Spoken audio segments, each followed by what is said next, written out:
አክብሮታይ ሰላምታችን በያላችሁበት ይድረስ። የተወደዳችሁ የኢትዮ ፎረም ቤተሰቦች እነሆ የዕለቱን ዘገባዎቻችንን ከዚህ እንደሚከተለው ወደ እናንተ ማድረስ ጀመርን። አበይት ነጥቦቹን በቅድሚያ የቀጠለውን ጦርነት ተከትሎ አመራሩ ወታደሮቻቸውን አስከትለው ወደ ታጣቂዎች መቀላቀላቸው ተነገረም። የተከዜ ዘብ የተሰኘው የብልጽግና የሚሊሻ ኃይል ጋር የፋኖ ኃይሎች ውጊያ ማድረጋቸውም ታውቋል። ፕሬዝደንቱ ደግሞ እየወደምን ነው ሲሉ ገልጸዋል። ዝርዝሩ ተዘጋጅቷል። የብልጽግናውን አገዛዝ በትብብር ማስወገድና መታገል አለብን ሲሉ የጦር አዛዡ ገለጹ። ሰሜኖቹ እየመጡብን ነው የሚለው የአብይ አህመድ ቅስቀሳም የራስህን አውሬ ምረጥ የሚል ወንጀል ነው በማለትም ተናግረዋል። ወደ እናንተ ይደርሳል። የትግራይ የጤና ስርዓት ሙሉ በሙሉ የመፍረስ አደጋ ላይ ስለመሆኑ ተነገረም። ለዓለም የጤና ድርጅትና ለሌሎች ዓለም አቀፍ ተቋማትም ደብዳቤ መላኩ ተሰምቷል። ይህንንም ይዘናል። በኦሮሚያ ክልል የተፈጸመውና የጦር ወንጀል ጋር የሚስተካከል ነው የተባለው ጥፋትን በተመለከተ ዓለም አቀፉ ተቋም ሪፖርቱን አውጥቷል። የኦሮሞ ነጻነት ጦር ደግሞ የጠየቀን አካል የለም ሲል አሳውቋል። ሌላኛው መረጃችን ነው። ዶናልድ ትራምፕ ጦርነቱ የሚቆመው ኢራን እጅ ስትሰጥ ነው አሉ። ኢራን ደግሞ የእግረኛ ወረራ ከተከፈተባት መቅሰፍት ይወርዳል ስትል አስጠንቅቃለች። እስራኤል በበኩሏ ከመሬት በታች ያለ የኢራን ሹማምንትን ምሽግ ማውደሟን ገልጻለች። የተወደዳችሁ የኢትዮ ፎረም ቤተሰቦች አብራችሁን ስትቆዩ እነዚህን እና ሌሎችን መረጃዎችን ታደምጣላችሁ። ሰናይ ቆይታ ይሆንላችሁ። የቀጠለውን ጦርነት ተከትሎ አመራሩ ወታደሮቻቸውን አስከትለው ወደ ታጣቂዎች መቀላቀላቸው ተነገረም። ተከዜ ዘብ የተሰኘው የብልጽግና ሚሊሻ ኃይል ጋር የፋኖ ኃይሎች ውጊያ ማድረጋቸውም ታውቋል። ፕሬዝደንቱ ደግሞ እየወደምን ነው ሲሉ ገልጸዋል። ኢትዮ ፎረም የመከላከያ ምንጮቹን ዋቢ በማድረግ ባለፈው ግማሽ ዓመት ከ42,000 የሚልቁ የመንግስት ወታደሮች በኩብለላ በሞትና በተለያዩ ምክንያቶች ከመከላከያ ሰራዊቱ መውጣታቸውን መዘገቡ የሚታወስ ነው። ከራሱ ህዝብ ጋር ለስልጣን ሲባል እየተዋጋ ይቀጥል ዘንድ የተገደደው ይኸው ሰራዊት ውስጥ ወደ ታጣቂ ኃይሎች የሚቀላቀሉት ቁጥርም ቀላል የሚባል አይደለም። ዛሬም በወሎ ቀጠና ወደ ፋኖ ኃይሎች ተቀላቅሏል የተባሉት ወታደሮች ለዚህ ማሳያ ይሆናሉ። በቅርቡ መንግስት ያዋቀረውና ከወሎ እስከ ደቡባዊ ትግራይ ባሉ ቀጠናዎች ስምሪት የተሰጠው በሜጀር ጀነራል አድማሱ አለሙ የሚመራው 11ኛ እዝ አባላት ናቸው የተባሉም በሻምበል አዛዣቸው የተመሩ 25 ወታደሮች ናቸው በመኮብለል ተቀላቀሉ ሲሉ የፋኖ ኃይሎች ያሳወቁት። ዛሬ በአማራ ክልል በየቀኑ ወጣቶች ጋር ወታደሩን ያዋጉ ዘንድ የተመደቡት እኒሁ ጀነራል እዝ ሳይቀይሩ ከ9 ወራት በፊት አድርገውት የነበረው ንግግር ግን እንዲህ የሚል ነበር። አሸባሪና የጽንፈኛን ኃይል ከጥቅም ውጭ ሆኗል። አሁን ምንም ማድረግ ወደማይችልበት ደረጃ እያደረስነው ነው ያለነው። የቀረውን ኃይል አሁን በዚህ 2 ወር ውስጥ አጠናቀን ለክልሎች ሰጥተን ወደ ዋናው ተግባራችን እንገባለን። የሆኖ ሆኖ በአማራ ክልል በአየርና በምድር ኃይል የታገዘ ውጊያ መቆሚያ ያገኛል አልሆነም። ዛሬም ጠንከር ያለ ጥቃት እንደደረሰባቸው ከተገለጹ አካባቢዎች ውስጥ ከክልሉ ርዕሰ መዲና ባህር ዳር እምብዛም በማይርቀው ሜጫ መራዊ ዙሪያ የተከናወነው የሚጠቀስ ነው። በተለይም አማሪት በተሰኘው ስፍራ ላይ የተፈጸመ የፋኖ ኃይሎች ጥቃትን ተከትሎ በደርዘን የሚቆጠር ጦር መሳሪያና የመንግስት ወታደሮች መማረካቸው ተሰምቷል። መነጋገሪያ ከነበሩ የዕለቱ የውጊያ ክስተቶች መካከል በወልቃይት ቀጠና በተከዜ ዘብ የኦህዴድ ብልጽግና ሚሊሻና የፋኖ ታጣቂዎች መካከል የተደረገው የተኩስ ልውውጥ ይነሳል። ልዩ ስሙ ጎድጓዴት በተባለ ቦታ በነ ኮሎኔል ደመቀ ዘውዱ ሚሊሻዎችና በፋኖ ኃይሎች መካከል ውጊያ ተደርጎ በቁጥር ያልታወቁት ለሞትና ለአካል ጉዳት መዳረጋቸውም ነው የተገለጸው። በእርግጥ ራሱን የተከዜ ዘብ በሚል የሚጠራው የነ ኮሎኔል ደመቀ ዘውዱ ኃይል ከፋኖ ኃይሎች ጋር የተኩስ ልውውጥ ሲያደርግ አሁኑ የመጀመሪያው አይደለም። የፋኖ ኃይሎች ትግል ምክንያት አልባ በሚል የፈረጁት ኮሎኔሉ ይህንን ኃይላቸውን አሰማርተው ከዚህ በፊት በተደጋጋሚ መዋጋታቸው ይታወቃል። ለዚህ ሚሊሻቸውም ጽንፈኛው ኃይል ላይ ለወሰደው እርምጃ እውቅና ነው በሚል ሽልማት ለአባላቱ የተረከበው በኦህዴድ ብልጽግና ወታደራዊ አመራሮች በኩል መሆኑም አይዘነጋም። ከወራት በፊት ፋኖ ላይ ለወሰዳችሁት እርምጃ በሚል ብርጋዴር ጀነራል ወርቅነህ ጉድታም የአካባቢው ሚሊሻዎች ለሌሎች ምሳሌ የሆነ የተቀናጀ ዘመቻ አድርጋችሁ አካባቢያችሁን አጽድታችኋልና ምስጋና ይገባችኋል በሚል ሰርተፍኬት መስጠታቸውን የመከላከያ ሰራዊቱ በይፋ አሳውቆም ነበር። የሆኖ ሆኖ ውጊያ ላይ የሚገኘው ክልል ፕሬዚደንት የሆኑት አቶ አረጋ ከበደ ደግሞም የሰላም እጦት ላይ እንገኛለን ሲሉ ባህር ዳር ላይ ተናግሯል። የሰው ህይወት የግለሰብና የመንግስት ንብረት ላይ ውድመትና ኪሳራ ነው እያጋጠመን ያለው በማለት የብልጽግናን አገዛዝ በትብብር ማስወገድ አለብን ሲሉ የጦር አዛዡ አሳወቁም። ሰሜኖቹ እየመጡብህ ነው የሚለው የአብይ አህመድ ቅስቀሳ የራስህን አውሬ ምረጥ የሚል ወንጀል ነው ሲሉም ገልጿል። አገዛዙ በነፍጥም ይሁን በሰላማዊ መንገድ የሚታገሉት ኃይሎች መቀናጀት የሚፈጥርበትና የፈጠረበት ስጋትን ተከትሎ የሚያከናውነው የፕሮፓጋንዳ ቅስቀሳ ያልተቋረጠ ነው። በቅርቡ ዘ ኢኮኖሚስት የፋኖ የኦሮሞ ነጻነት ጦር የህወሓትና አለፍ ሲልም የኤርትራ ኃይሎች ጥምረት እየተፈጠረ ነው ብሎ መዘገቡ የሚታወስ ሲሆን ብልጽግናም የነዚህ የሀገር ውስጥ ኃይሎችን እርስ በርስ ግንኙነት እንደ ወንጀል ሲያቀርበው ይስተዋላል። ከተባበሩት አረብ ኤሚሬቶች ጋር ተጣምሮም አርሶ አደርን በድሮን የሚጨፈጭፍ ከሻቢያ ጋር ሆኖ ኢትዮጵያውያንን መግደል መድፈርና መዝረፍን ያሳየ አገዛዝ የጸረ ብልጽግና ኃይሎችን ጥምረት ማነወሩም እንቆቅልሽ የሚሆነው ለዚህ ነው። የሆኖ ሆኖ አገዛዙን የሚታገሉ ኃይሎች መካከል የሚሰጡ ማብራሪያዎች የጸረ አገዛዝ ኃይሎች መካከል መቀራረቦች እንዳሉ የሚያመላክቱ ተደርገው ሲወሰዱ ይሰማል። ከጥቂት ወራት በፊት የፋኖ ወታደራዊ አዛዥ የሆኑት ጀነራል ተፈራ ማሞም የትግራይ ህዝብን ለማጥቃት የሚጓዝ የብልጽግና ሰራዊትን ዝም ብለን አንመለከትም ሲሉ መናገራቸው የሚዘነጋ አይሆንም። ከትግራይ በኩል በተለይም በህወሓቱ ምክትል ሊቀመንበር በኩል ከሰሞኑ የተሰጡ ማብራሪያዎችም ኦህዴድ ብልጽግና በአማራ ክልል ህዝብ ላይ ጄኖሳይድን እየፈጸመ ነው የሚል እውቅናን የሰጡ ናቸው። የኦሮሞ ነጻነት ጦር አዛዥ የሆኑት ጃልመሮ ኩምሳ ደሪባ በሰጡት ማብራሪያ ደግሞ በጥምረት አገዛዙን ማስወገድ የውዴታ ግዴታ ነው ብለዋል። በቅርቡ አብይ አህመድ ወደ ወለጋ ተጉዘው ያደረጉትን ሰሜኖች እየመጡብህ ነው ገለጻን አስታውሰው ያቀረቡት የጦር አዛዡም አሁን ለኢትዮጵያውያን ይህን አገዛዝ ለመታገል አስገዳጅ ሁኔታ ተፈጥሯል ሲሉም አንስቷል። ፈለግንም አልፈለግንም ይህ አገዛዝ ላይ በጋራ መቆም የሚያስገድደን የህልውና አደጋ ውስጥ ነን ሁላችንም ያለነው። የውጭም የውስጥም ኃይል አስተባብሮ አማራ፣ ኦሮሞ፣ ትግራይ ሳይል የሚያጠፋ ስርዓትን ማስወገድ ያሻል ይላሉ። የአብይ አህመድ አገዛዝ በኦሮሞ ህዝብ ስም በዚህ ሀገር ላይ ያደረጋቸው ነገሮች ከባድ ናቸው። ይህ ስርዓት በሃይማኖትም በብሔርም በሌላም መንገድ ያስከተለው ጥፋትን በቃል የሚገለጽ አይደለም። እናም ከሌሎች ኃይሎች ጋር ጥምረት የሚባለው ነገር ሁሉም የኢትዮጵያ ህዝቦች በሙሉ እየጠፉ ናቸው። ለማንም ብለን ሳይሆን ለየራሳችን ብለን ነው ይህንን አገዛዝ ለመታገል የምንተባበረው። የህልውና ጉዳይ ነውና ከዛ እንዴት ባለ መልኩ እንቀናጃለን የሚለውን ግን መወያየት ያሻል በማለትም አብራርቷል። Waraabessi dallaanu seeneeru jira arguu jirraa jechuudha. Waraabessa diidaan nu dhufaa jennu sanaaf immoo akkatti falannu sabicha waliin numaaf beeka. በውስጣችን ያለ ጅብ ነው እየበላን ያለው። ከውጭ ሌላ ይመጣባቸዋል የሚል ቅስቀሳ ትርጉም የለውም። ደግሞስ አሁን ካለው አገዛዝ በላይ ለኦሮሞ ህዝብ አውሬ ያለም። እናም ከሌሎች ጋር የሚደረግ ጥምረትን እንዳውም ተስፋ የምናደርግበት ነው። እንዴት ከሰሜኖቹ ጋር ትጣምራላችሁ የሚሉት ብልጽግናን ለማዳን የሚጋጋጡ የሚያቀርቡት ፕሮፓጋንዳ ነው። እኛ እንዴት ነው የኦሮሞን ህዝብ ጥቅም ባስከበረ መልኩ ከሌሎች ጋር የምንሰራው? ከማንስ ጋር ነው የምንነጋገረው የሚለውን የምናውቅ አካል ነን። እነሱ ግን ስለ ኦሮሞ ሞትና ሰቆቃ አይደለም የሚጨነቁት። የኦሮሞ ነጻነት ጦር እንዴት ከነገሌ ጋር ይሰራል ለሚለው ፕሮፓጋንዳ እንጂ። ከሰሞኑ የኦሮሞ ነጻነት ጦር የአርሲውን ግድያ መነሻ አድርጎ ባወጣው መግለጫም ባለፉት 8 ዓመታት ፍቅር፣ ሰላምና መደበር ተብሎ ባሸበረቁ ቋንቋዎች የተሸፈነው የብልጽግናው የመከፋፈል መርዝ የከፋ ሰብአዊና ቁሳዊ ውድመትን በሀገሪቱ አስከትሏል ብሎም ብልጽግና ቀንደኛ ጠላታችን ነው፣ ተቀናቃኝና ተቃዋሚ አይደለም፣ ጠላት ነው። ይህን ሰንኮፍ ከምድራችን እስኪነቀል ድረስ እስከ መጨረሻው እንታገሏለን ሲል መግለጹ ይታወሳል። የትግራይ የጤና አገልግሎት ሙሉ በሙሉ የመቆም አደጋ ላይ መሆኑ ተሰማ። የዓለም የጤና ድርጅትን ጨምሮ ለተለያዩ ዓለም አቀፍ ተቋማትም ደብዳቤ ተልኳል።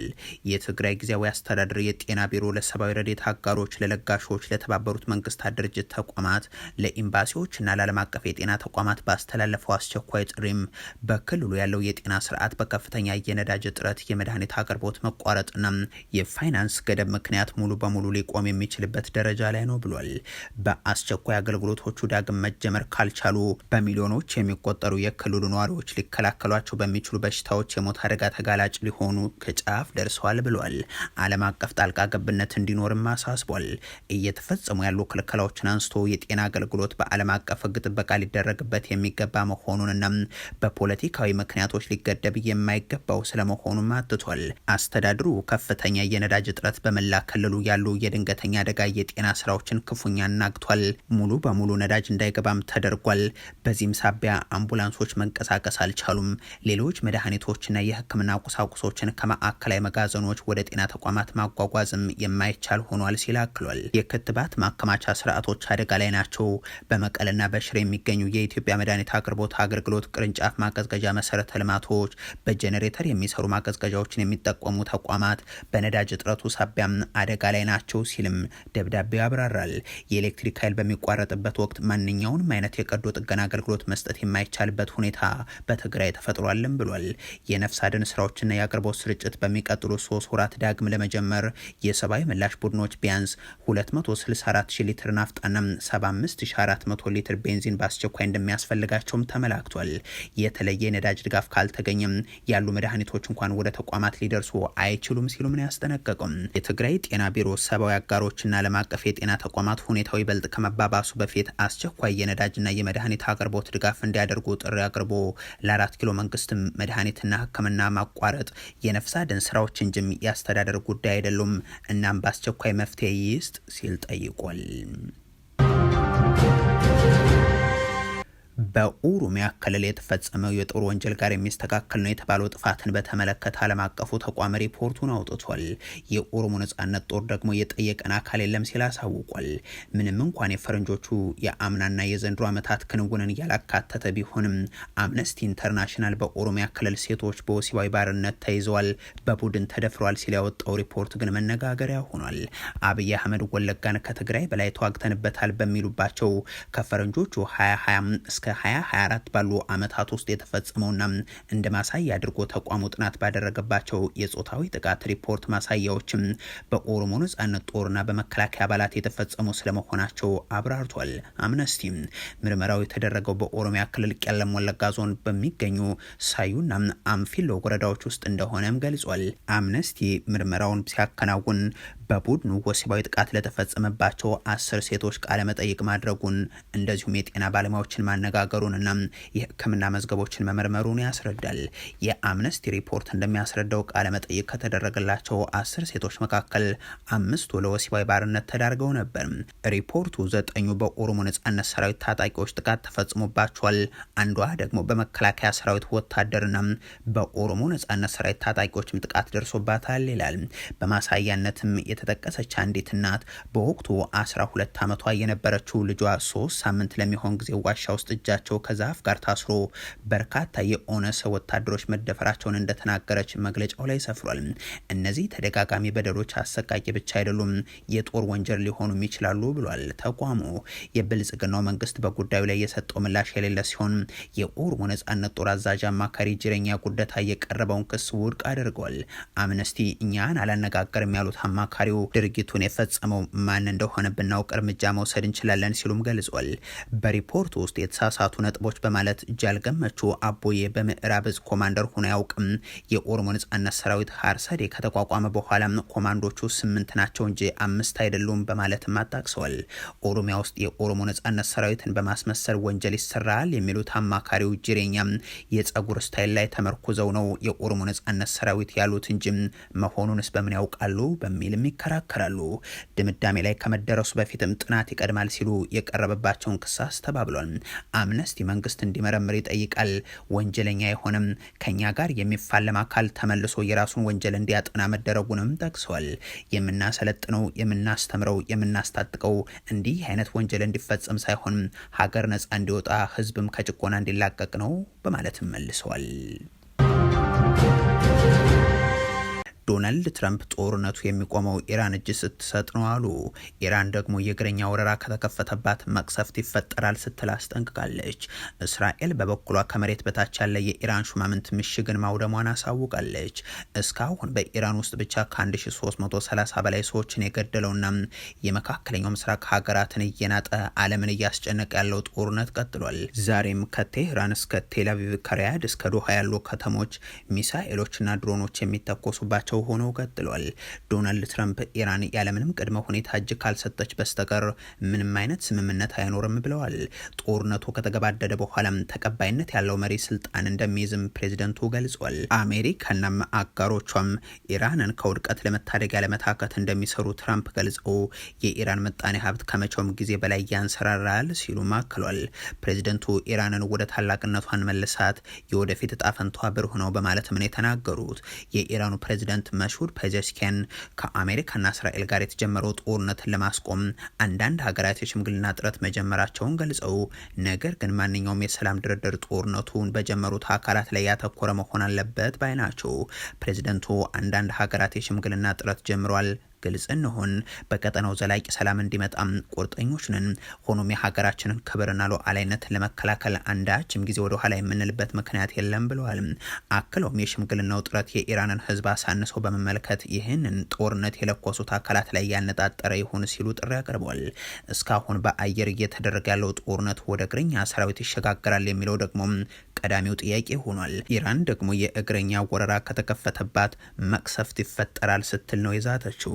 የውጭ ጉዳይ ሚኒስትሩ አባስ አራግቺም የእግረኛ ሰራዊት ወረራን ጨምሮ ለየትኛውም አይነት ወታደራዊ ፊልሚያ ኢራን ዝግጁ መሆኗንና እንዲህ ያለው እርምጃ በጠላቶች ላይ መቅሰፍትን የሚያስከትል ይሆናል ሲሉ አስጠንቅቋል። በእግረኛ ጦር ልትወሩን የተዘጋጃችሁ እየጠበቅናችሁ ነው። የሚመጣውን ባለን አቅም ሁሉ እንጋፈጣለን። እርግጠኞች ነን ከባድ መስዋዕትነት ይጠብቃቸዋል በማለት ከዚህ በፊት 2 ጊዜ ድርድር መቀመጣቸውን ያስታወሱት የውጭ ጉዳይ ሚኒስትሩ ሁለቱንም ጊዜ ድርድር ላይ ያለነው ጥቃት የተፈጸመብን፣ እናም ከአሜሪካና ከእስራኤል ጋር የተኩስ አቁም ስምምነት የመድረስ ኢራን ፍላጎት የላትም ብለዋል። እስራኤል ከኢራን ጥቃቶቿ ባሻገርም ሊባኖስ ቤሩትንም እያጋየች ነው። ከዚህም ባሻገር ለኢራን ባለስልጣናት የተሰራም ከመሬት በታች ያለ ምሽግ ማውደሟንም አሳውቃለች። የቀድሞ የኢራን ጠቅላይ መሪ አያቶላ አሊ ሆሜኒ ጥቃት በሚፈጸምበት ጊዜም ይጠለሉበታል ተብሎ የተሰራ ነው የተባለም ከመሬት በታች የተሰራ ምሽግን ማውደሙን ነው የእስራኤል ጦር ያሳወቀው።